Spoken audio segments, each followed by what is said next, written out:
നമസ്കാരമുണ്ട് കൂട്ടുകാരെ. അപ്പോൾ ഞാൻ ഇന്നലെ സുലയിൽ വന്ന് കിടന്നുറങ്ങി. ഇന്നലെ രാത്രി 8 മണിയായപ്പോൾ സുലയിലെത്തി.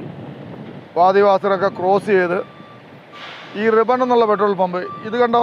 ഞാൻ ഈ പെട്രോൾ പമ്പിൻ്റെ കാര്യം എടുക്കാൻ കാരണം അത്യാവശ്യം നല്ല കുളിക്കാനൊക്കെ സൗകര്യമുണ്ട്. രാവിലെ എഴുന്നേറ്റ് ഞാൻ ബാത്റൂമിൽ പോയപ്പോൾ നല്ല ബാത്റൂമായിരുന്നു, ഷവറൊക്കെ ഉണ്ട്, അവിടെ കുളിച്ചു. ഇത് സുലയിലാണ്, സുലയിൽ തീരാൻ പോവുകയാണ്. ഇനിയിപ്പോൾ ഇവിടുന്ന് അൽഫ്ലാജ് ഇനി ഇവിടുന്ന് 200 കിലോമീറ്റർ ഉണ്ട്. അപ്പോൾ ഈ പെട്രോൾ പമ്പും ഇത് റിബണാണ് കേട്ടോ.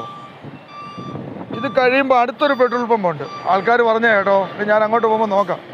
പെപ്സി പെട്രോൾ പമ്പ് എന്നാണ് പറയുന്നത്, പെപ്സി മാത്ത. അവിടെ അത്യാവശ്യം കുളിക്കാനും ഒക്കെ സൗകര്യമുണ്ട്. അപ്പോൾ ഞാൻ ഇവിടെ നിന്ന് വണ്ടി എടുക്കുകയാണ്. ഇപ്പോൾ രാവിലെ പോയി കുളിച്ച്, അപ്പോൾ ഞാൻ വിചാരിച്ചത് ഇങ്ങനെയൊക്കെയുള്ള വീഡിയോ ഇടുമ്പോൾ ഇതിലൊക്കെ ഓടുന്നവർക്ക് പ്രയോജനപ്പെടട്ടെ. അത്യാവശ്യം നല്ല ഹോട്ടലുണ്ട് കേട്ടോ. രാവിലെ എഴുന്നേൽക്കുമ്പോൾ നമുക്ക് ചായ കാര്യങ്ങളൊക്കെ കുടിക്കണമല്ലോ.